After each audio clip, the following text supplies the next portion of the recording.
Welcome back. Yeah. Welcome to all the people who are here and people joining us for the second day.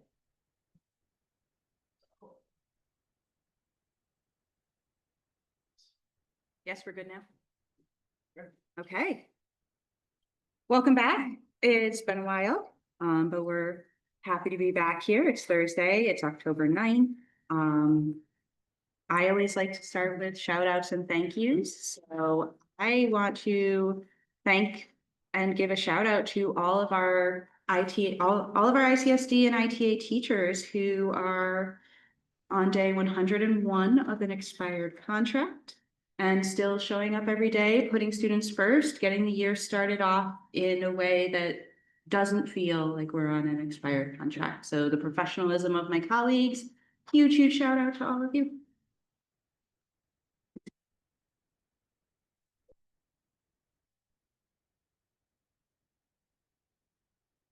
Anyone? Thank you. It's a beautiful day, and for folks to be here at this table and in this room, thank you. We've been eager to get back to this table, like you have been, and we're eager to get this done. And I have much confidence that we're going to get this done quickly so that we aren't paying an expired contract much longer. Excellent. Perfect. That's exactly what we want to hear. So for today, a few of the rules of the room, people who've joined us, thank you. You signed the rules of the room as you came in, but just keeping in mind that the one that sometimes people need a few reminders of is we're quiet when we're not at the table. We have some note runners in the room today. Our note runners have just raised their hands over here. You have notepads and note paper. If you are writing notes to be brought to the table, please only Riley and Gary bring notes to the table, and please make sure that your name is on your notes so that we know who it came from, so that if we need to follow up, we can do so. We have some note takers, amazing note taker transcriptionists around here. We've got Aurora, we've got Gretchen, got a few other people working on this. So thank you to all of you. And we have a new caucus space, but it is well established. It is over in still the German classroom, just moved down to the corner for people who want to join us for caucus. And I assume you still have a caucus space. We'll go to the restaurant. How about that?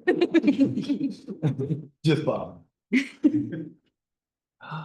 And we have no special invited guests for tonight because tonight's agenda is pretty simple. So, you know, I want to thank you, Bob, for collaborating on the agenda and really reaching out and saying, you know, we would like a chance to hear where you all still are at this point so that we can come back with a responsive counter to where we are. So that is what we intend to do today.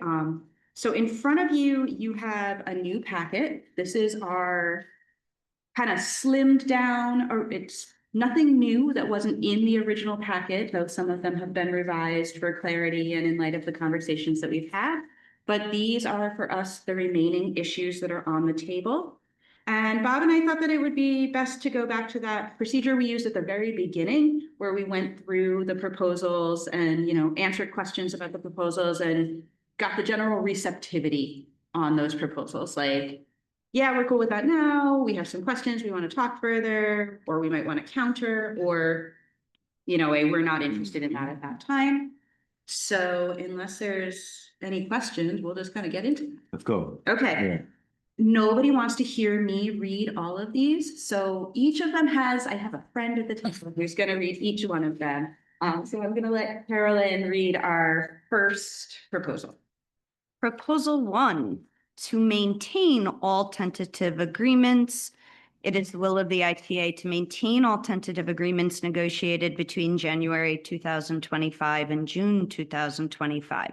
These agreements include tenure denial protections, updated grievance procedure, progressive discipline procedure, lactation spaces, protection of academic freedom, caregiver conferences change, classroom facility update, overage definition for RSPs, related service provider responsibilities, teacher input on district curriculum, ITA membership extended to coaches and theater teachers, reporting unavailable for duty, clarifying PD expectations, curriculum night, release time for lactating teachers, after-school responsibilities, duties for TOSA, the right to switch off, inclusion planning time, assignment notification window.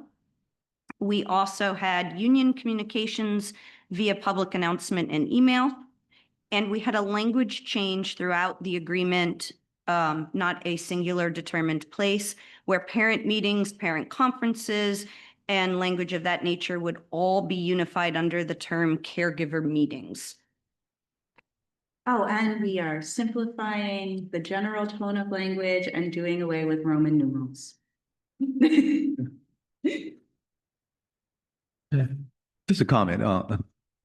As I look around, I'm thinking you, Catherine, I saw Chris earlier. There's decades worth of experience negotiating these contracts in this room. And when I was looking at my notes, I can't think of a time where we had done so many proposals and had so many agreements. So just for folks who are watching or paying attention, to have this many tentative agreements as part of one contract negotiation is significant and probably unprecedented. And represents a collaboration that I think is strong versus not being strong. So I'm happy with these two, and just want to recognize the amount of work that took to propose them and the amount of work and collaboration it took to come to these agreements. So thank you. So are we in agreement on proposal one? Oh, I didn't know we were agreeing tonight. I thought we were just hearing. Let's hear them all first, and then we'll come back. Okay. Yeah, right. I don't think, Yeah. we're not, we don't have any intention of not agreeing to the tentative agreements. If an overall package can be developed, Yeah. if in that overall package, there are some minor changes or something has to come or go, that of course will be like, part of the negotiation process. But our intention right now is these are tentative agreements that we would like to also see in the final product. So generally received. Y'all are pros. I heard that. That's a great question to ask. And Brian, I didn't even have to invite him up. Brian is here for proposal number 2. Proposal 2, equitable salary structure. 2A, to convert to a step and lane salary schedule. Proposal, Article 25, faculty salaries. For the duration of this agreement, the parties agree to transition all teachers from the current salary system to a step and lane salary schedule that meets the following criteria. Number 1, the schedule shall contain 40 steps. And you'll note this is a difference from our previous proposal. Number 2, each step will reflect a teacher's years of service to the teaching profession. All new teachers will be placed on the step aligned to the year of service they'll begin upon hiring in accordance with Article 7A. So for example, a teacher with 11 years of prior experience elsewhere will be hired on step 12. All returning teachers will be placed on the step aligned to the year of service they'll begin at the start of the academic year. The schedule shall contain 11 lanes. That is not changed. Each lane will reflect a teacher's accumulated graduate and professional development credits in accordance with Article 25C. All in-service and graduate credit application processes and application deadlines will remain intact. This is different. Lane adjustments shall be granted immediately upon approval of additional credits through the credit application process. All lane adjustments and corresponding salary adjustments will be applied retroactively to the September 1st or February 1st application date respectively. So in other words, right now our system is if I get a graduate increment, I certainly get money from that increment, but it doesn't go into my base salary until the following year. This would say effective immediately, my base salary changes. 2B, to determine the length of this contract. The parties agree to align to the length of this agreement, with a number of years required to move all returning teachers onto the step and lane salary schedule. This schedule should be competitive with the salary schedules of neighboring districts. The parties understand that once established, the salary schedule naturally provides all teachers with equitable raises for the duration of their tenure in the district, and that the schedule will only require maintenance investments to ensure that the schedule remains comparable with neighboring school districts. 2C, to determine the percentage investment in teacher salaries for the duration of this agreement. So to define what it means to be comparable to neighboring districts. Items for consideration and discussion with draft language. The number one priority for our members is slowing teacher turnover by implementing a step and lane salary schedule that's comparable with regional school districts, like those within a 1-hour drive. There are special considerations to consider in determining what's comparable. The cost of living in Tompkins County is significantly higher than that of neighboring counties. The cost of living in the town and city of Ithaca is significantly higher than that of surrounding towns. Currently, the vast majority of our teachers are in their first 20 years of service to the profession. That's 76% of us, making this an opportune time to make a major salary schedule shift. Of the 573 full-time teachers currently in the ICSD, not including returning retirees, 233 of them are in years 1 through 10 of service. That's 41% in their first 10 years. 204 of them are in 11 through 20. That's 36%. 119 of them are in 21 through 30. That's 21%. And 24 of them have over 30 years of service. That's 4%. ITA exit interview data shows that when teachers leave the ICSD, about 40% of them are going to neighboring school districts. These teachers cite step and lane as the major contributor to their decision to leave. So the ITA seeks to set a step and lane salary schedule whose salaries are comparable with the average grids of neighboring school districts. The parties understand that this adjustment period will result in different teachers receiving different salary adjustments each year to align their current salaries with the salary schedule.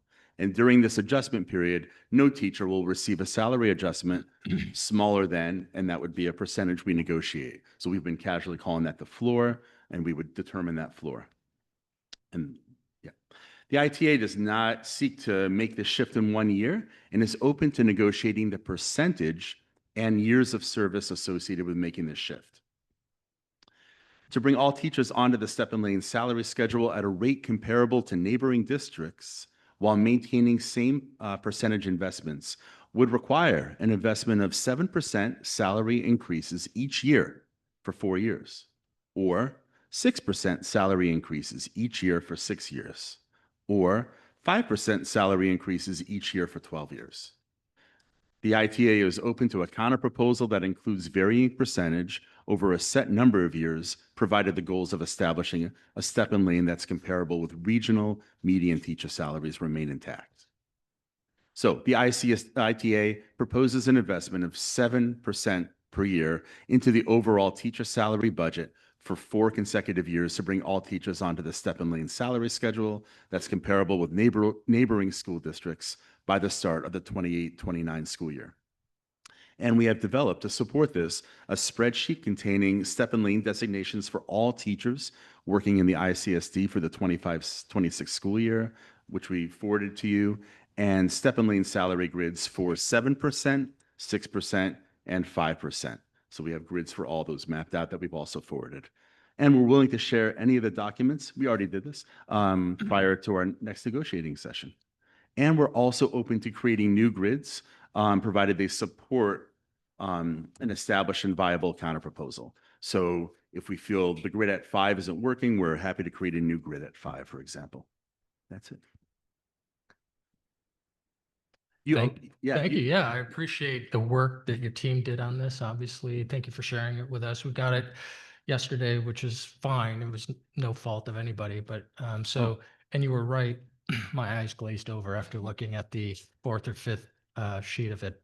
So just some clarifying questions, not meant to be judgmental in any way, but and we're not concerned really with the actual numbers or in any of the grids, but maybe just talk to us, help educate us on like the methodology utilized by ITA to get the specific numbers where they are on the grid.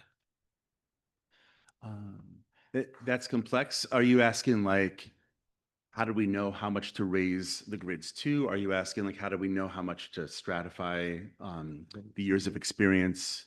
Yeah, maybe kind of all of the above. Yeah, I mean, maybe let's start with the stratification. So as you move down, from years 1 through 5, there's like, I wrote it down here somewhere, but it was like $715 between each of those steps. And then after 5, it becomes 820. And so like, just how were those numbers decided upon? And then obviously they grow. If you turn it to the next year, they continue to grow. So there's more stratification between the years of service people. Yeah, so this was our attempt at saying, if we add longevity bonuses here and there, that has been challenging.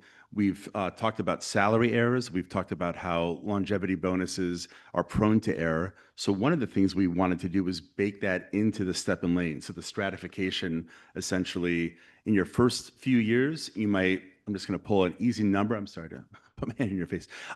You might increase by $500 a year. And then effectively, you might increase by $600 a year. And the idea being that's your longevity bonus. It's baked in there. So that by the end, you're increasing by, let's say, $900 a year. And so our idea is that every 5 years, you should feel, hey, I'm increasing more now, rather than get kind of a lump sum of money that has to be put in there.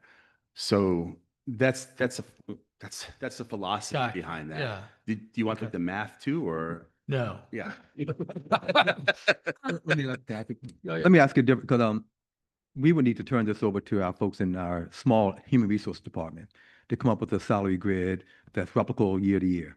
At some point, I would need to have an algorithm that I could explain. I couldn't explain what you just shared or what we saw yesterday to someone else.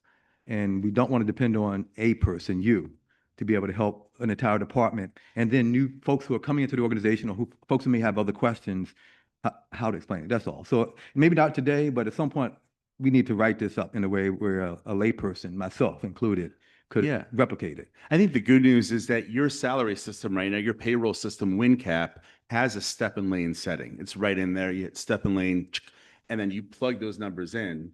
People are put on their step and lane, and when each year, boom, it happens. Nobody's typing that in. Nobody's mistyping that in. It's automatic. So there's no explanation. The grid's right there. It's on a one-page PDF that we could all see, and that's it.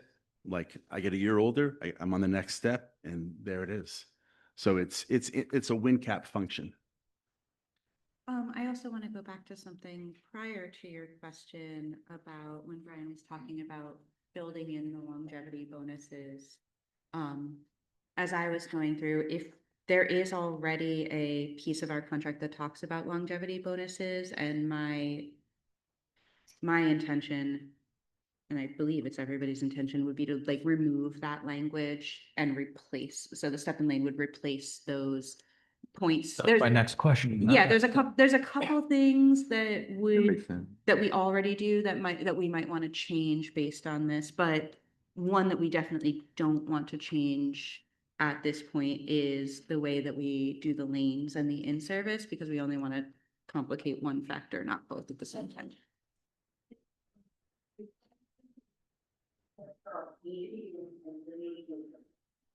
If you are waiting for assistance or to be picked up, you can leave Q foyer or in front of the welcome center. No student should be inside the building or the quad after 4:40. If you are taking a late bus, please have your bus pass completely filled out with the address on it. Thank you. My sense is that ITA's preference is to do 4 years at 7%, That's our proposal Yeah.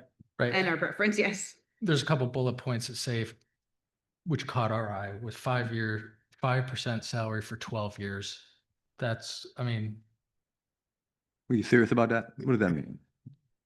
So you had asked a Yeah. while back, what would this look like at 5%? And at the time, we didn't entertain that because a 12-year contract seems like something that we probably shouldn't entertain. But we wanted to make sure that it was at least there for you to see that in order to make that, like I've been saying the whole time, the math can work at any percentage, but how long it's going to take to finish the job will depend on the percentage. So we wanted to make sure that it was really clear that we could do this in 4 years at 7%, but that if we decreased the percentage, it's just going to extend the Okay. number of years.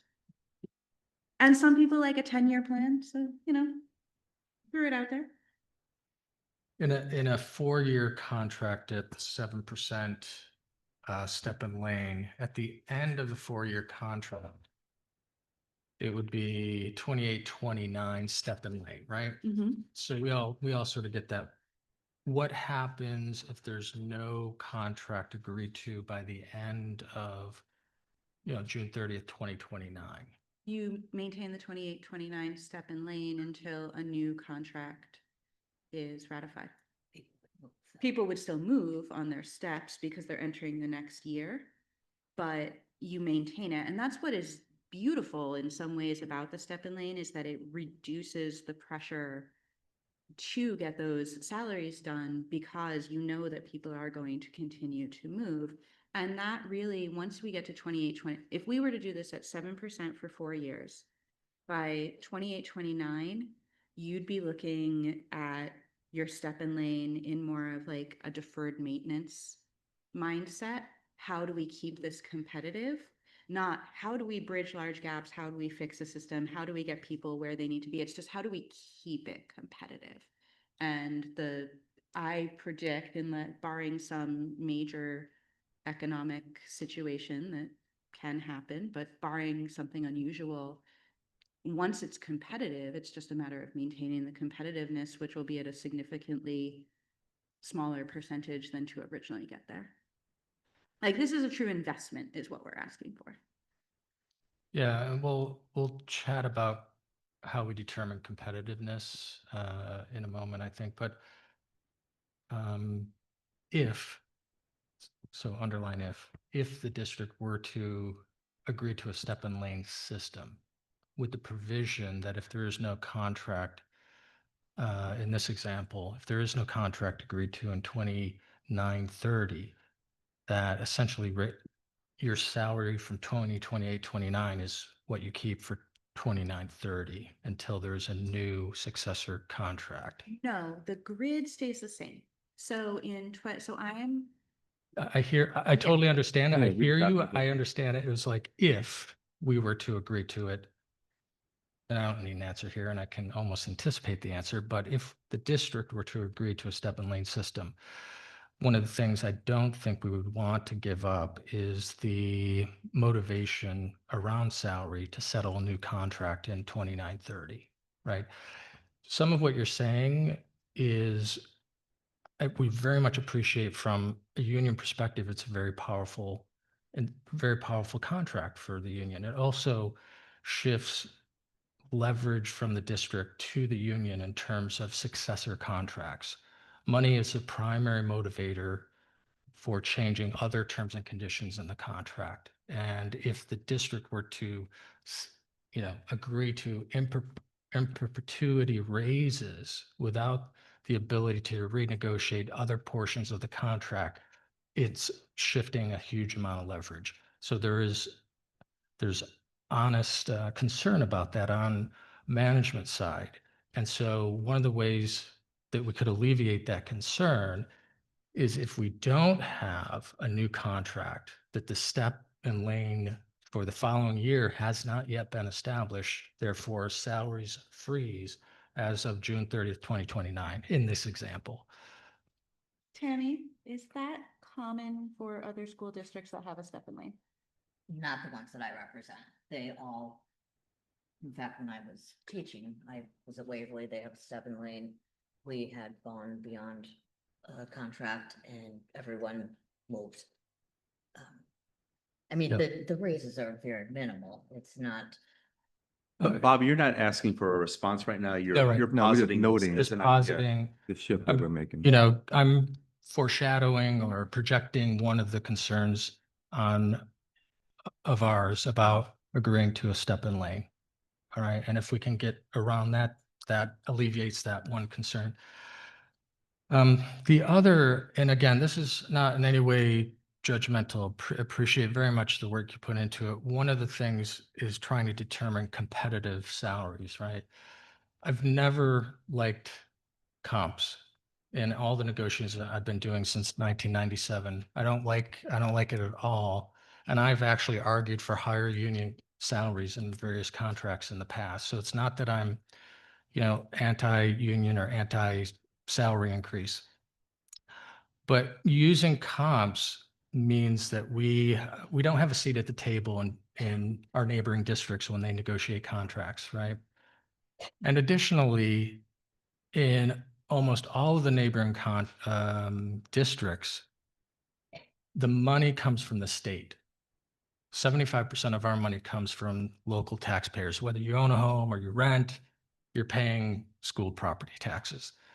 And I was in one of the districts in the neighboring places when we were negotiating, and it was much easier to agree to salary increases because the money wasn't coming from the local citizenry. It's a two-edged sword, though, because when the state cuts their money, that's it. You cut administrators, you cut teachers, you consolidate classes, you have larger class sizes, you close buildings. That happened in a number of districts around us, right? So trying to utilize something that we're not negotiating and trying to stay competitive, many of those districts are able to pay higher salaries because they don't spend money on things that we all love about Ithaca.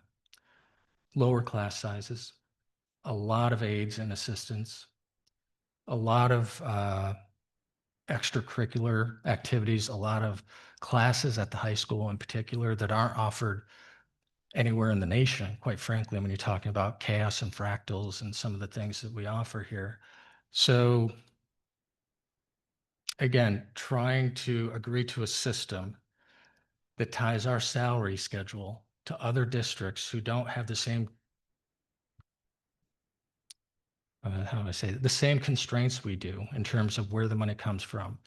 And they may not have the same, I think, really collaborative and good methodology for giving the best to students, lower class sizes, more aides, more class offerings. They don't have that.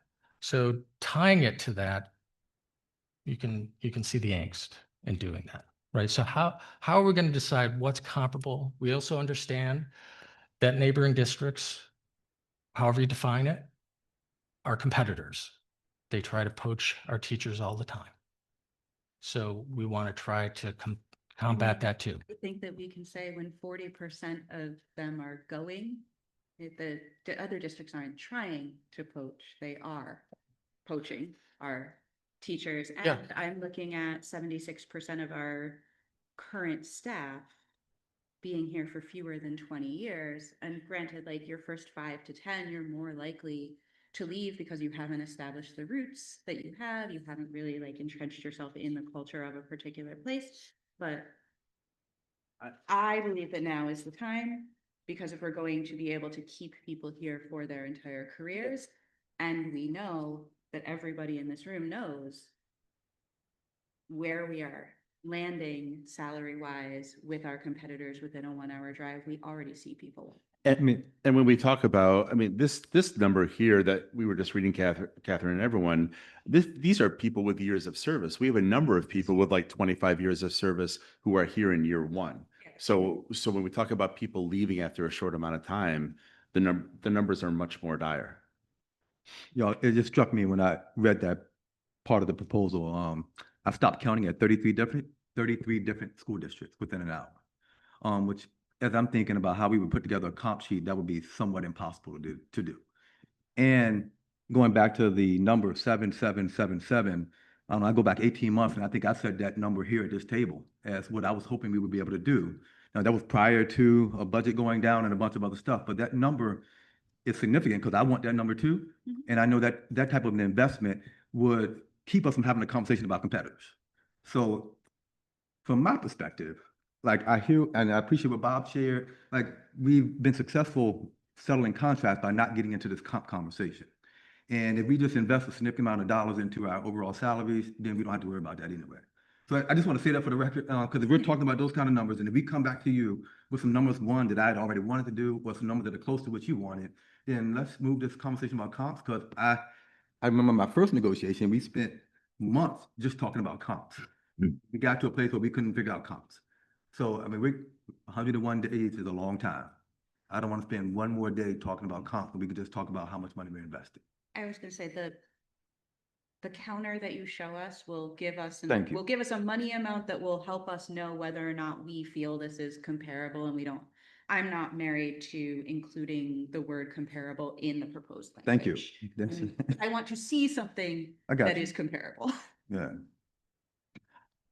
I also want to be careful as we try to come together here and if we can reach an agreement, try to sell it to the community, et cetera. The cost of living in Tompkins County, especially town and city of Ithaca, is higher, especially as it relates to housing, right? I live in a neighboring county. The price of gas, the price of fuel oil, the price of going to the doctor, the price, most of the other prices are within a range of here. They're not significantly lower or higher. But housing is. So is there a sensibility that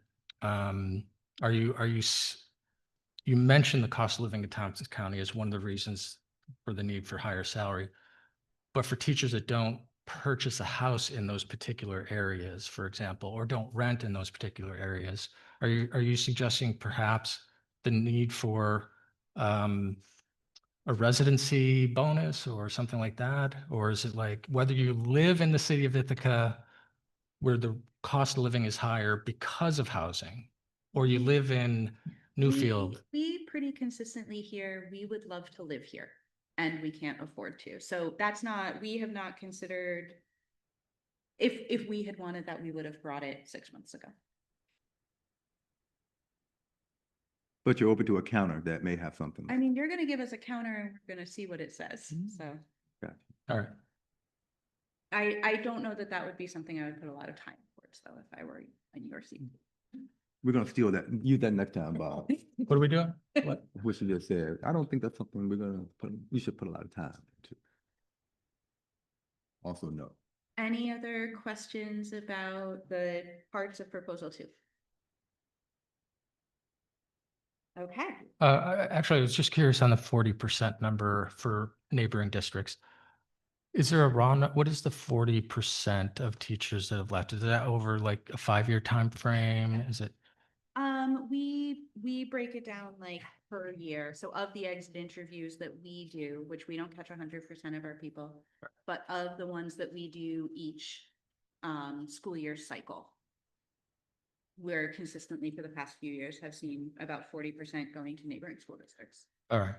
Do we know what the raw number is in terms of like, okay, that's so cool. Thank you, Brian. Yeah. I'm going to invite Aurora up.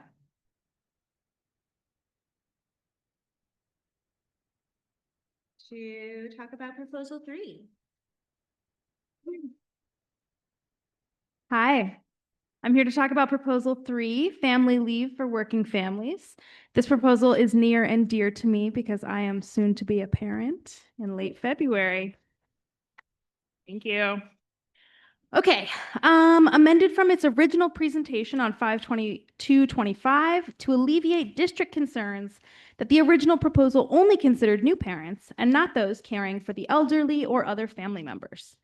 This proposal increases the number of accessible days that birth-giving and non-birth-giving parents receive when a child is born and/or adopted, as employers that have 12 weeks pregnancy leave see a 70% reduction in turnover, according to the Learning Policy Institute, as well as increases days for members to care for ill or infirm family members. This proposal would bring ICSD's family leave policy into closer alignment with the New York State Paid Family Leave Program and align it with FMLA timelines. So this is Article 16, leaves of absence. We'd like to amend and add to Article 16 of our current CBA. So C, family leaves. 1, parental leave for birth-giving parents. A teacher who bears a child may use up to 60 accumulated sick days for pregnancy-related disability leave. These days must be used within the 12 weeks immediately following the birth of a child. Teachers who do not have enough accumulated sick days to cover this leave will be granted access to the sick bank to ensure their medical leave is covered in its entirety. B, sick days will only be applied to absences taken for days school is in session. C, teachers who give birth will be able to access the sick bank without restriction for up to 1 calendar year after the birth of their child to attend to their own or their child's ongoing medical needs in the first year of their child's life.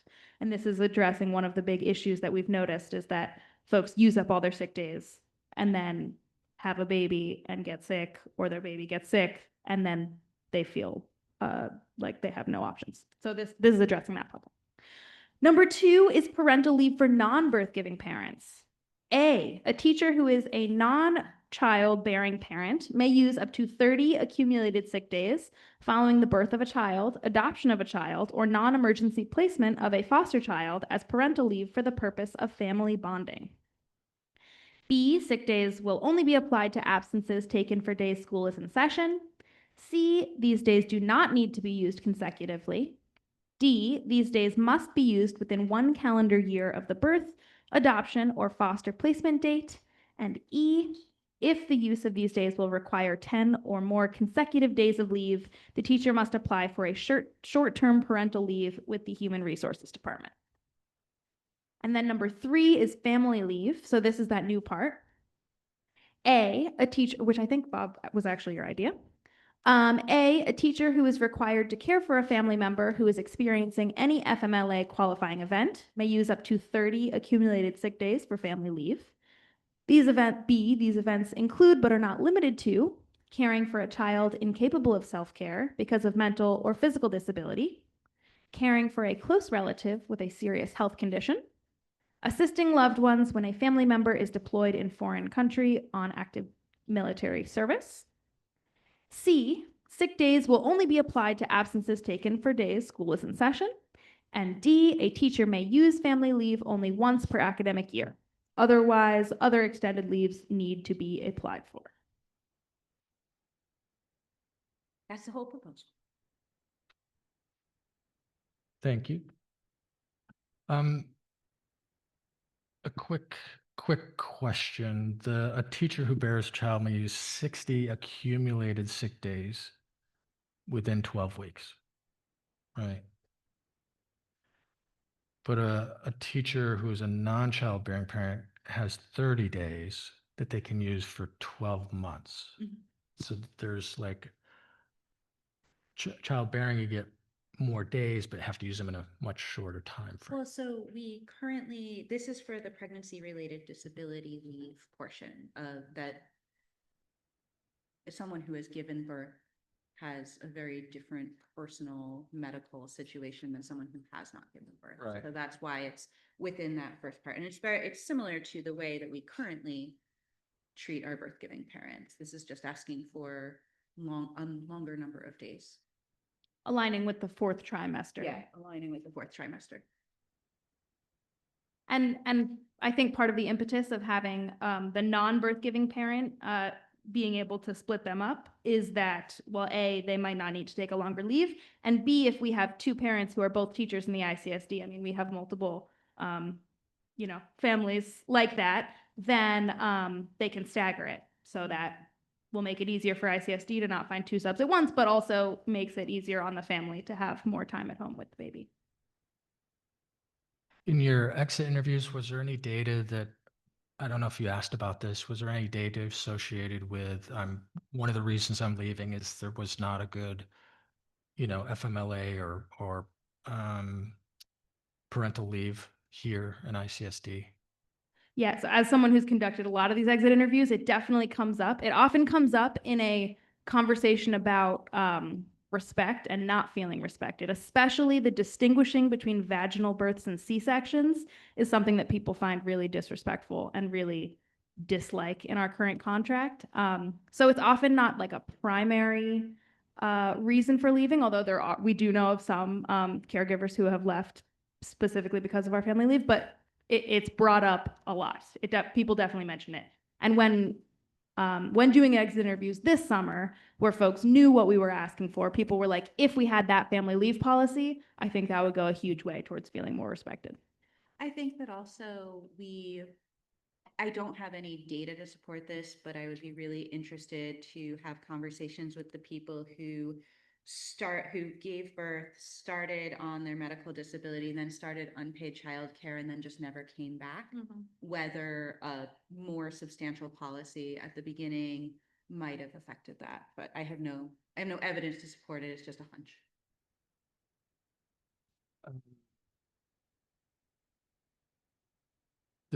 The reference to access to sick bank, that's the ITA funded sick bank. That's the ITA funded sick bank. And refresh my memory, we've not tentatively agreed to increase. Nope. And in fact, we have not kept any sick bank increasing proposals in our proposal suite. We just know from talking with our members that because we do have a mechanism to, if the sick bank were to run dry, we do have a mechanism to repay it already in our collective bargaining agreement. Our members have indicated that they're comfortable with that to help out union siblings at the time. Gavin, do you know how long this language has been in the contract? This is the first time I have been a part of a negotiation where we're talking about this, but do you have any idea how far this goes? Family leave? The number of days and how, the current language, it was negotiated in how long ago?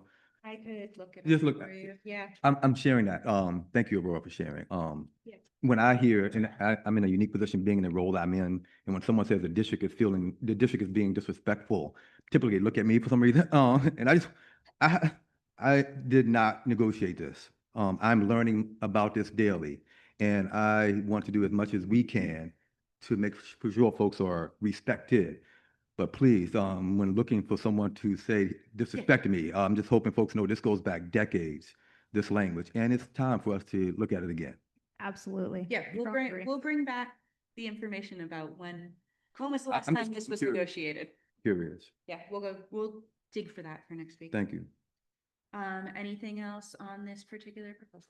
No, thank you very much. My pleasure. Thank you. David is gonna read proposal 4. Just gonna pop this guy over here. All right. Proposal 4, health insurance that supports everyone. The Ithaca Teachers Association believes that families come in all shapes and sizes, and that marriage is not the only way to legally solidify commitment to a life partner. The ITA also stands by the belief that the service of our retirees provide for our community and wish to preserve the health care that they receive in retirement. Our proposal is twofold. One is to add the ability for domestic partners of teachers to gain access to our health insurance and to keep the supplemental plan that our retirees rely on so much to access care. So, the ITA's health care proposal in 2 parts here. One, to replace Article 23.A.2.B with a new 23.2. And one, to maintain the current Article 23C.3 as it is written. So, the new 23.2, domestic partnership coverage for health insurance, reads, any teacher in a legally recognized domestic partnership may enroll their partner in the district's health insurance plan. The language we would like to keep is that 23.C.3, retirees. In retirement and upon reaching Medicare eligibility, teachers who are participating in the district's retiree health insurance shall be covered by the district's Medicare supplemental plan that is equal to or better than the group health coverage plan that was in place when in active service. The end. Very nice. We don't have any questions. This is pretty straightforward. Great. We understand. Yeah. Thank you. When I need something important read, will you help me out? That's what because you're great. The way in which you read that was I superb. read professionally, but actually, come check out Story Hour sometime, Buffalo Street Books. I will. That was impressive.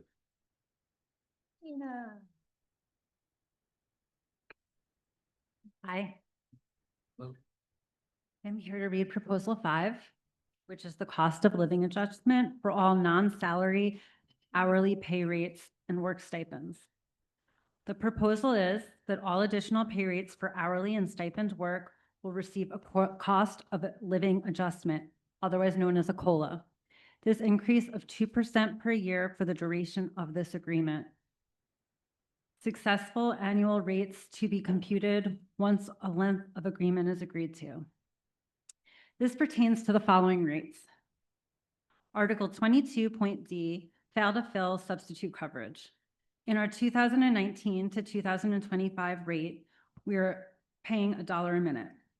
We're proposing that we increase that to $1.02 a minute.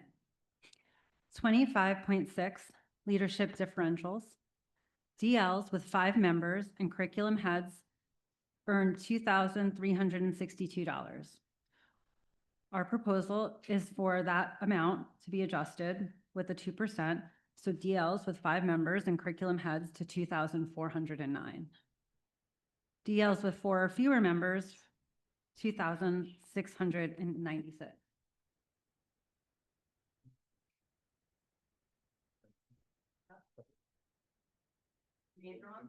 Are you okay if we just name the different? Okay, categories? I wanted Yeah. to point out that the difference, because it doesn't look like that much when you're talking $1 a minute and $1.02 a minute, but over time, obviously, that really impacts people if these numbers don't change, but I will just hit the article heads.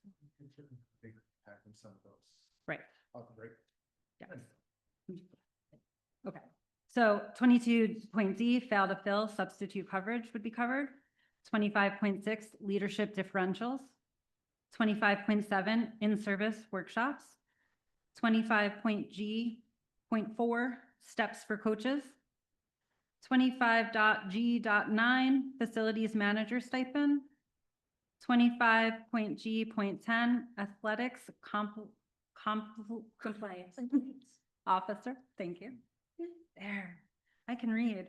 25.h.3, extracurricular stipend. The 25.h.4, the extracurricular hourly. The 25.h.5, intramurals. The 25.h.6, club advisors. The 25.h.7, homework club. 25.1, overnight chaperones. 25.j, national board certification. 25.k, ASHA and or CCC certification. 25.l, LCSW certification. And lastly, the BCBA certification. Any questions? Thank you. Really straightforward. No questions. Thank you. Cannot promise that I got every single one of them, but I think I did. If we find another one, we would expect it to fall under the same lines. And we do have a club advisor proposal as well, that if the club advisor proposal might supersede that rate. Proposal 6, welcome, Jill. Hi, I'm here to read Proposal 6, compensation for serving on hiring committees. The proposed language for 8.L is hiring committees for district positions. The association will appoint teacher representatives to participate in interviews of candidates being considered for employment within the district. These positions include, but are not limited to, teaching positions, building leader positions, the superintendent of schools.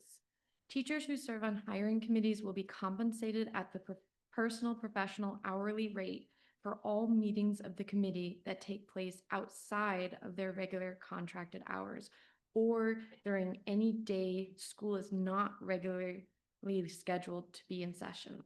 Teachers who serve on candidate screening committees will be compensated at their personal professional hourly rate for the number of candidates they screen at a rate of 15 minutes per candidate.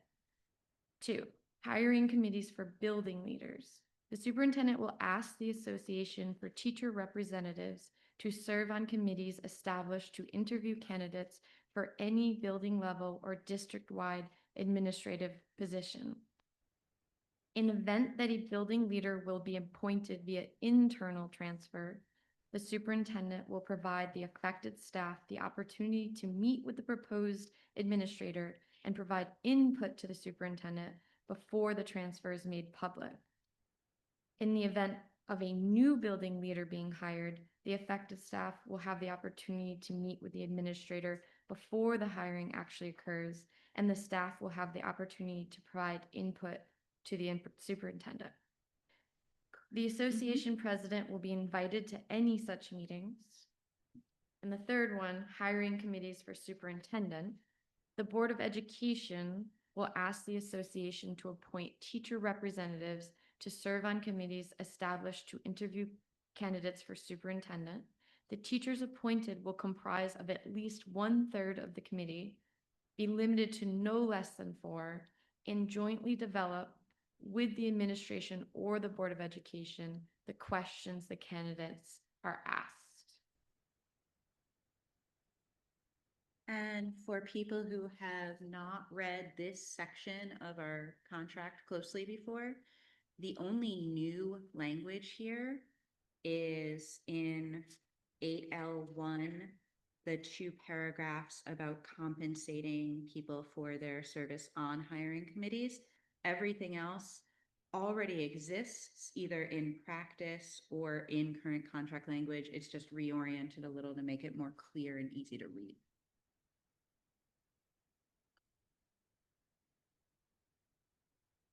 No questions. Okay. And just, we got a question. Did I hear you correctly, Louvel, that you wanted us to read through all of them and then we talk about receptivity to the general ideas rather than going? Probably said that, but I think we've been sort of doing it all along, though, haven't we? I think we're gonna read through all of them and then we'd love, like, after a caucus to get like, we're receptive to, numbers 2, 4, 6, whatever afterwards, just so that we can walk away with a pretty clear understanding of if there's anything that you're not receptive to, so that we can plan further. It's probably that before caucus, because I've heard nothing that we're not receptive to. As we stated earlier, we're coming back with some counters and we may say no to some things, but please hear me, all this makes sense. Okay, Yeah, thank you. that's all. Great. Hi, Jen. Hello. Good afternoon. I'm here to read Proposal 7, compensation for failed to fill coverage in inclusion assignments. Our purpose is to add additional language to Article 22D to provide for failed to fill per diem absences in multiple adult classrooms, meaning classrooms taught simultaneously by more than one adult. We generally call those co-taught classes. When one teacher assigned to an inclusion assignment is absent, the remaining teacher can volunteer to teach the class without substitute assistance, provided the substitute can be reassigned to another job in the building. Teachers who volunteer to do this will be paid 75 cents per minute for the time the class would regularly be taught by multiple adults. I have a short one. You did well. If someone were to ask, how did we come up with the 75 cents per minute? This is how it is similar. So we have language already of a couple different scenarios for how we do fail to fill substitute assignments.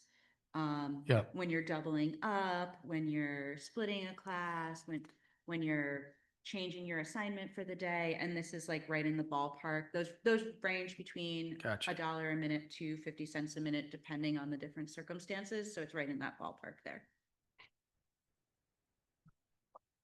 Thanks. Any other questions about that? No? Okay, thank you. Hi, Gary. Hello, I'm here to read proposal number 8. This is raising the club advisor rate. So the purpose is to raise the club advisor rate to match minimum wage. Article 25.5.6, club advisors per club allocation. The district will budget annually for 15 clubs each at LACS, Boynton, and DeWitt, and 50 at IHS. Clubs will meet for 30 hours over the course of the year. Clubs may meet before school, after school, or during the school day. Club advisors will receive a stipend in the second to last paycheck of the year, and the stipend rate as follows: 25 to 26 will be $525, 26 to 27, $541, and 27 to 28, $557. Section D, if more than one teacher chooses to advise the club, the stipend will be split equally by all advisors.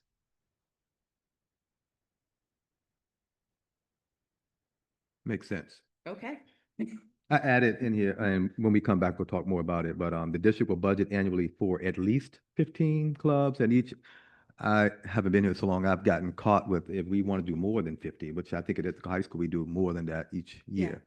I probably got myself in trouble in contract. But anyway, it at least can help me as superintendent, because this is an area of passion for me too. I want more and more clubs, people doing more and more before and after school, and would not want the contract language to limit how we grow. We are extremely receptive to adding the phrase "at least." Yeah. And then we'll talk about the money later too, which is. Yep. Okay. Thank you. Thank you, Gary. Oh, this is me. Okay. Proposal 9 is protections against AI outsourcing. Turns out I'm really passionate about this one.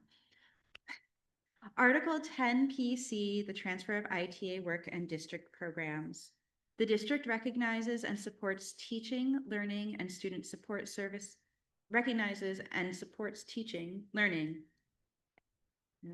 recognizes and supports that teaching, learning, and student support services are the exclusive work of teachers and are protected by this collective bargaining agreement.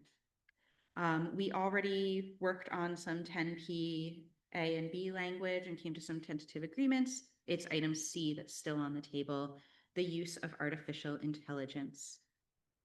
Both the district and the association highly value the benefits of human teachers and human connection in the classroom, but also understand that ever-evolving technology has a place in education. To that end, generative AI and other technological developments will be used only to supplement, support, and enhance teaching and learning. Artificial intelligence systems and automated decision-making tools shall not result in the discharge, displacement, or loss of position, including displacement such as a reduction in hours, wages, or employment benefits due to the members of this unit. Nor shall these aforementioned systems result in the transfer of duties or functions performed by members of the unit to artificial intelligence systems or automated decision-making tools pursuant to education law. And as a reminder, the first paragraph is language that we drafted collaboratively. The second paragraph is pulled directly from a bill that is in Albany that has yet to be ratified, but it is the exact language that were that bill to be signed tomorrow, this would already be the agreement dictated by law. Quick comment. I love the first paragraph. And I know that second paragraph. Since we've met last spring, I've done a deep dive, and the further I go, the further I know I need to go on this topic. And I just left a governance team meeting today in which we got a report from the president's appointed council on looking at AI and how it's impacting the organization and what I know we have a lot of work to do here. And we will take some time and come back with some proposed language or lack thereof here, but I need to underscore, we all agree on that first paragraph. And that second paragraph is where it's messy. And our state, our federal government, there are a bunch of task force right now working on the language in that second paragraph. And I will just caution us about getting out ahead of the recommendations that are coming from folks who I heard from this summer who are doing much more on this topic than we are. Not to say I want some safeguards. I have learned about the dangers and the power of this particular tool this summer in ways that I never could have imagined. And because I have that information, I know that we got to be careful about what we put in that second paragraph. That's all. So as you're pondering that, keep in mind that anything that we put in our contract Can be- will be overridden if there's a law. Like we can't put, if it was in our contract before it became a law, and then it becomes a law when it's in our contract, the law will supersede anything that's in our contract. You know, that's why I was precise with my language when I said messy. Yeah. When we have contract language that goes against state or federal law, things get messy real quick. And if we've been doing something that then one can say was illegal, then as the person in my unique position, then there are liabilities that I need to now guard against or for the organization. Well, I look forward to seeing I know, what I'm- messy language you come up with. Proposal 10. Nancy, Molly's here, yay! Hi, Molly, welcome. Hi, I'm here to read Proposal 10, to release the cap of tuition waivers for teachers' children to attend ICSD. So the way it's written is that children of teachers may enroll in the Ithaca City School District tuition-free, providing they do not displace any Ithaca City School District residents, resident students, or create undue hardship on the district. Open enrollment procedures will be in effect for these students. If a teacher's employment in the district should end, so will that student's enrollment in Ithaca City School District. Pretty clear. Yes. Actually, since David and Molly are at the table here, the last time we talked about this, there was a question of whether this was in conflict with board policy. And Molly and David went and talked to the board. And why don't you give us like a brief summary of that conversation? Yeah, so my recollection of that conversation, when looking at the board policy, it did state that it would be determined through our collective bargaining agreement. So at that time, this was in June, I believe, the board stated that it's something that they would start to look into, but that they also wanted to make sure that if it states that it's part of our collective bargaining agreement, that they didn't want to override that. I do believe conversations happened about it this week at the Board of Ed meeting, but I wasn't able to watch it, so I can't really speak to that.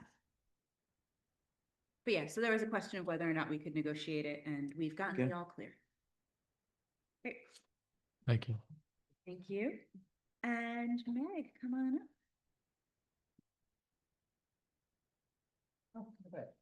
The policy committee said on Tuesday that they were in support of raising the number.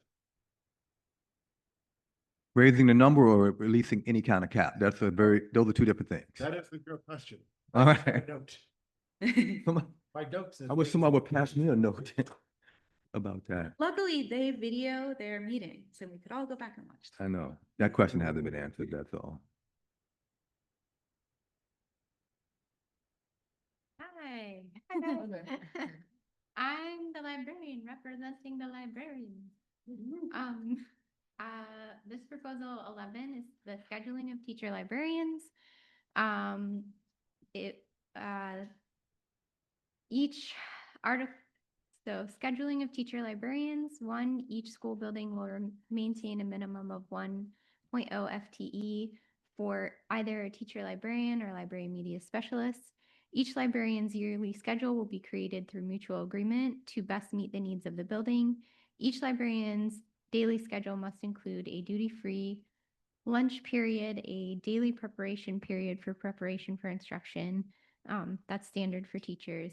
And in addition, a 40-minute duty-free to handle administrative responsibilities of library management.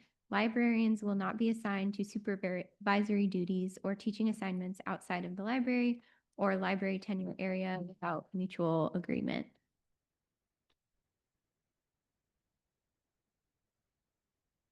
I don't see how is this different from the last proposal we It is discussed? not. It's just still a priority. Got it. Is this the only proposal that's coming back that we rejected previously? Without any revisions? Yeah. Thank- Okay. Got it. That is our proposals. And to make it really clear, if Since we included all of the tentative agreements that we've already made, at this point, if it is not in this proposal packet, we are withdrawing it from the table. So the original proposal packet is no longer what we're working from, it's just this. Yeah, and unless you have anything that you want us to look over at this point, I heard you clearly say that everything that's in here is something willing to consider, Yes, okay? And that you're planning on bringing us back something, next week? of course. And thank you. A significant amount of work has been done since we met last, and I want to recognize that and thank you all for that. And please know, we've been working too. We've worked all summer. We've been working through our budget process, our auditing process. We had an audit committee meeting on Wednesday, which was yesterday. Yesterday. Yeah, it's been a long day. Yeah, it was, yeah. We've been working too. And I'm confident that what you will see is a response to your proposals and some of our newest thinking will reveal that we've put a lot of time on this. And we're in a different place too. You're obviously in a different place. Yeah. It brought joy to my heart to hear a number that I'd already quoted before. So we're gonna get close and we're eager to finish this and settle. And we're closer than ever. And I hope to give the board some updates on Tuesday, the next regular scheduled meeting on where we are, primarily around the finances. And now that you've given us some things to think about, we can actually show our community and you all what these numbers would look like as far as our projections, which we're clear about the algorithm. We are clear about how we are making those projections and we will just share them with folks. And again, we have some thoughts to bring back at the next time we're together, which is let's be clear, It's next week. Thursday. next Thursday. Yep. All right, so we're with our board on Tuesday, and then next Thursday, we're back in this space. And then we will share with you some of our most recent thinking. Okay, so, and that's not gonna happen until next Thursday, so at this point, it's not really a caucus, but it's an adjournment? That would be appreciated, yes, because we have more work to do today. Yeah, and then our agenda next week will focus primarily on hearing what you're bringing back and going from there. Appreciate y'all. Okay, Thank you Thank you so very much. much. thank you. Thank you. Good job.